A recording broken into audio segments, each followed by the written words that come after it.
I didn't hear a mention of humanism. So humanism is something that a lot of non-religious people use as an alternative, as a way to be in the world and to have rationality and skepticism, but also put people first. A note on humanism, I think that the reason why I don't particularly subscribe, well, I don't know if I subscribe to it, but the reason I wouldn't put myself out there as one is because my whole thing is trying to inform people that I'm somebody who just doesn't believe in God, and that's not a thing that I do, that's the thing that I don't do. If I start characterizing myself as a humanist first, then that can make it more tricky when I'm trying to convince people, listen, you can be as I am by simply letting go of something. You don't need to take anything on. I feel like humanism is a next step that people will take. It's not something that I advocate. That's somebody else's job. That's what someone like Andrew Copson might do.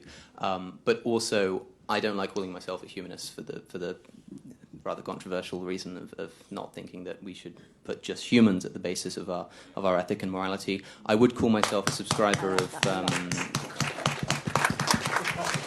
Thank you.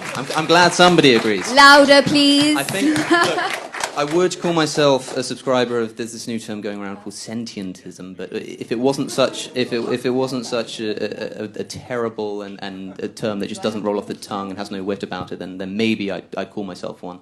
There needs to be a better word for that. At current, it seems that the best and most appropriate is vegan, but that's a part of a philosophy rather than just a diet.